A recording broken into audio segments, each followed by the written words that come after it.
아침 뉴스룸 오늘은 이인철 참 좋은 경제연구소장 그리고 안창남 강남대 경제세무학과 교수와 함께 이야기 나눠보겠습니다. 어서 오세요. 예, 먼저 이 소장님, 서울 강북의 최대 규모 재개발 사업으로 불립니다. 용산 한남 3구역 재개발 사업을 정부가 이때 제동을 걸었습니다. 그렇습니다. 예. 단군 이래 최대 사업이래요. 7조 원 정도 사업비가 들어갑니다. 아, 예. 재개발은 뭐고 재건축은 뭐예요? 관심이 워낙 많으시니까. 제 입으로 말씀드려야 됩니다. 아마 재건축은 예. 30년 이상 된 노후화된 그렇죠. 아파트를 이제 부수고 허물고 네. 새로 아파트를 짓는 것을 얘기하고 네. 재개발은 혼재돼 있어요. 아파트만이 네, 아니라 구역 단위죠. 네. 그렇습니다. 단독주택도 있고요. 뭐 빌라도 있을 수 있고 상가도 있을 수 있습니다. 근데 말씀하신 것처럼 이 단군 이래 최대 이 재건축 사업은 지난해 있었어요. 네. 반포주공 1단지. 네. 거기는 10조 원대.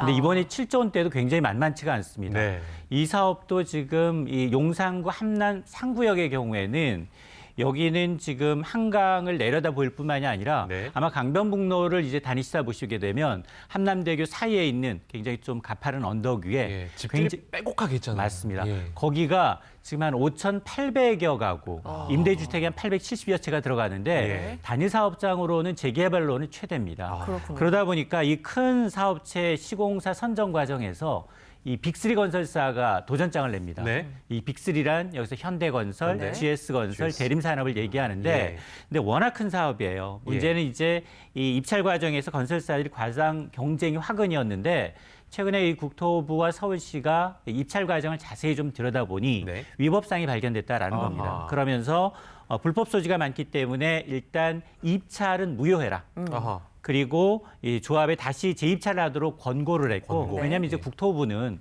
이제 명령을 내리지 권고할 수 있는 수준이거든요. 그렇죠. 네. 그러다 보니까 국토부는 여기에 그치지 않고 위법상에 대해서는 건설 3사에 대해서는 검찰에 이제 수사까지 의뢰한 상태입니다. 네. 그렇군요. 그러니까 국토부와 서울시 행정당국이 위법사항을 이제 적발하고. 검찰을 통해서 법적으로 좀 바로잡으려고 하는 것 같은데요. 어떤 사항들이 좀 지적이 됐습니까? 그렇습니다. 과연 어떤 일이 있었길래 입찰 과정에서 위법사항이 발견됐느냐. 네. 이 프로젝트가 워낙 크다 보니까 네. 이 건설사들 입장에서는 여러 가지 정말 내세우지 말아야 될 공약. 그러니까 원주민들한테 여러 혜택을 줬다는 거 아닙니까? 그렇습니다. 왜냐하면 한강변에 있는 랜드마크 이제 사업이다 보니까 네. 후광 효과가 만만치가 않아요. 그렇죠. 여기에 사업을 따내게 되면 네. 다른 사업도 굉장히 순조롭게 따낼 수가 있습니다. 네, 네. 그러다 보니까 이 파격적인 제안을 내놨는데요. 네. A건설사의 경우에는 가구당 2주비 최저 5억 원을 보장하겠다. 또 B건설사의 경우에는 3.3제곱미터당 일반 분양가 7,200만 원까지 받아주겠다. 세 번째는 세 번째 건설사는 더 이제 임대 아파트, 예. 임대 아파트 제로인 아파트를 만들겠다. 그게 됩니까? 임대 아파트를 짓긴 짓지만 네. 이거를 일괄 매각해서 전혀 조합에는 피해를 주지 않겠다. 이런 되나요? 공약까지 오. 약속을 한 거예요. 예. 근데 이들 몇 년을 들여다보면 네. 누가 들어봐도 좀 이상하잖아요. 이상하네요. 예. 이게 지금 재건축, 재개발 사업을 정비 사업이라고 해서 국가에서는 이걸 지금 관리를 하고 있습니다. 이런 걸 도정법이라고 하거든요. 네. 도시 및 주거환경정비법에 위반된 사안이 지금 적발이 됐다라는 거고 여기에서는 시공사 선정 과정에서 어떤 금품이나 아니면은 재산상의 이익을 제공하는 걸 금지하도록 돼 있습니다. 네. 근데 이걸 했기 때문에 일단 검찰에 이제 위법 행위가 있는지 확인하다라는 거고 만에 하나 정말 검찰 수사 과정에서 위법 행위가 발견돼서 적법하다라는 네. 게 아니라 위법이었다라고 하게 되면 네. 2년 동안 이들 건설사들의 경우에는 정비 사업에 입찰 자체를 못 합니다. 2년간. 그래요. 그렇습니다. 그렇다 보니까 이제 사활을 걸고 있는 거죠. 근데 이제 아까 말씀하셨지만 국토부가 이게 권고를 낸 거잖아요. 이제 거기 계신 조합원들이 우리 진행하겠습니다. 이러면은 그냥 갈 수 있는 거 아닙니까? 맞습니다. 예. 사실 조합 측과 이제 건설사는 여기까지 일이 확대될 줄은 몰랐던 예. 거죠. 왜냐하면 이 정비 사업이라는 건 시간과의 싸움입니다. 이게 지체될수록 비용 부담, 조합원 부담이 더 늘어나요. 네. 그러다 보니까 정부 입찰 무효와 이제 재입찰 권고 소식에 지금 재개발조합 측이 어제 긴급 이사회를 가졌어요. 이사회를. 이사회를 가지고 자 이번 이 세 개 건설사를 상대로 도대체 어떻게 할 건지 결론을 내렸는데 일단 그러면 이 문제가 됐던 20여 개 위법 사항은 빼고 네.